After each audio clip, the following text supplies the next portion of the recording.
তা abnormal loss যখন আমি করলাম তখন কি করলাম, মানে অ্যাবনর্মাল লসটা যেহেতু কনসাইনমেন্টের কারণে, মানে কনসাইনমেন্ট করছি এই এই জন্য লসটা হয়নি বলে আমি কনসাইনমেন্টে এই লসটাকে বন্ধ করে দিলাম বাই অ্যাবনর্মাল লস বলে।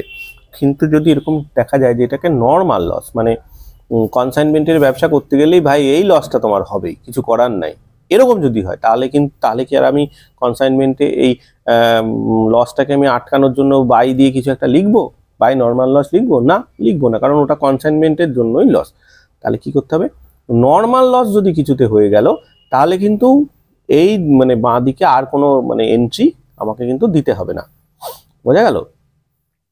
এটা ধরো এটা অ্যামাউন্টের ঘরটা, ঠিক আছে, এরকম ধরো তোমার এটা ছিল, তাহলে কিন্তু বাই অ্যাবনর্মাল লস বলে এখানে কিন্তু আর কিছু দেওয়ার দরকার নেই, কারণ এইখানে যদি সত্যি সত্যি লসটা হয় সেটা তো এখানে হিট করারই কথা, কারণ কনসাইনমেন্টের জন্যই তো লস।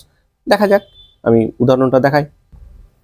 এবারে আমি অঙ্কটা কিরকমভাবে তৈরি করলাম, পজ করে রেখে, মানে নর্মাল লস আমি ধরলাম 100 পিস পেন আমার মিসিং, এবং আমি দেখলাম যে হ্যাঁ এই মিসিং আমি কিছু আটকাতে পারবো না, কে কখন এসে কোথায় কি করবে এটাকে আমি নর্মাল বলে ডিক্লেয়ার করে দিয়েছে।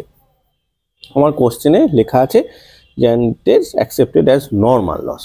সেই ক্ষেত্রে কি হবে, সেই ক্ষেত্রে বাকি যে জায়গাগুলো সেই জায়গাগুলো তো বারবার করে দেখানো হচ্ছে, সেই জায়গাগুলো একই আমি লিখে নিয়েছি। ওই জন্য শুভদীপ 63,000 টাকার বিক্রি করেছে, গুড সেন্ট হয়েছে 50,000 টাকার, ব্যাংক অ্যাকাউন্টে 1200 টাকা খরচ হয়েছে, শুভদীপ আবার 2200 টাকা খরচ করেছে, সঙ্গে আবার শুভদীপ অ্যাকাউন্টে কমিশন বলে আর একটা 6,300 টাকাও যোগ হয়েছে। এগুলো তো সব সেম, এগুলো নিয়ে কোনো কনফিউশন নেই। কিন্তু এখানে কি হবে, ক্লোজিং স্টকটার বেলায় গিয়ে তখন কি হয়েছে, ওর আর 4,200 পিস বিক্রি করেছে, 4,200 পিস বিক্রি হয়েছে, এটাও নিয়ে কোনো কনফিউশন। এখানে 5,000 পিস ছিল, পাঠানো হয়েছিল, এটা নিয়েও কোনো অসুবিধা নেই। সমস্যাটা কোথায় দাঁড়ালো, যে এখানে ক্লোজিং স্টকটা যখন হিসাব করতে যাব তখন কিন্তু 800 মাইনাস 100 হয়ে গেল, মানে 700 পিস গিয়ে কিন্তু আমার দাঁড়িয়েছে, কারণ 100 পিস আমার নর্মাল লস। এই 100 পিসটা এইটা এবার ক্লোজিং স্টকের ভ্যালু কত এইটা বের করতে হবে। তাহলে নোট 1 ওয়ার্কিংসটা করতে যাই, তাহলে কি হচ্ছে, ওয়ার্কিংস বলে আবার লিখলাম,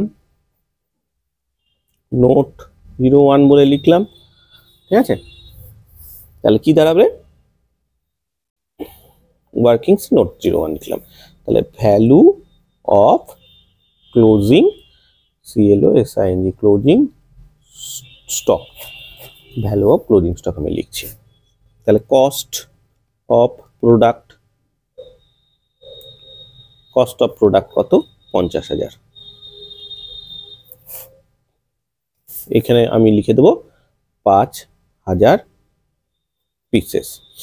add direct expenses by Gautam 1,200 টাকা।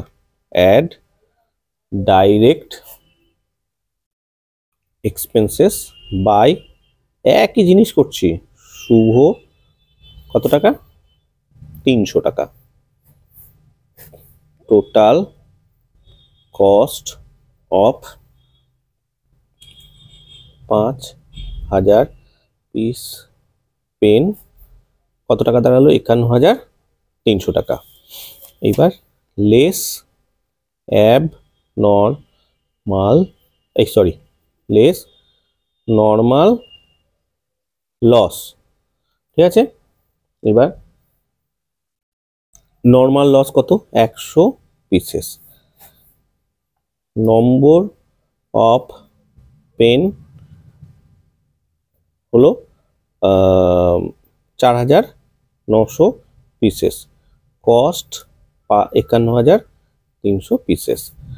কস্ট অফ 700 পিসেস, 700 পিসেসের কস্ট কত দাঁড়াবে, এইটা তাহলে আমাকে এবার বের করতে হবে। তাহলে এখানে আমার কি করব, 51,300 বাই, এটা তো 4,900 পিসের দাম, গুণিত 700, দেখে নিচ্ছি, 51,300 গুণিত 700 ডিভাইডেড বাই 4,900, 7,329 টাকা, সমান এটার ভ্যালু দাঁড়ালো 7,329 29 টাকা। ঠিক আছে, তাহলে এখানে ভ্যালু অফ স্টক তখন এখানে 700 পিসের দাম তখন হয়ে গেল 7,329 টাকা। 7,329 টাকা আমি লিখবো এখানে। এইবার অঙ্কটা পাল্টে গেল, তাহলে কি হলো 63,000 প্লাস 7,329 টাকা ইকুয়াল টু 70,329 টাকা। এইটা আমার আর এখানে আমার প্রফিট অন কনসাইনমেন্ট কি দাঁড়াবে 70,329 টাকা। মানে যদি এখানে নামাই তাহলে এখানে নামাবো, এখানে প্রফিটটা বার করবো।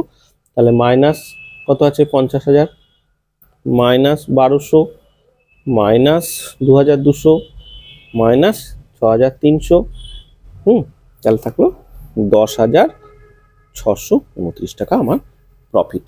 তাহলে কি হচ্ছিল আমাদের অ্যাবনর্মাল লস যখন মানে নর্মাল লসটা যখন ছিল না তখন কিন্তু আমাদের 11,000 সামথিং টাকা আমার প্রফিট আসছিল। প্রফিটটা কিন্তু পদে পদে পাল্টে যাচ্ছে।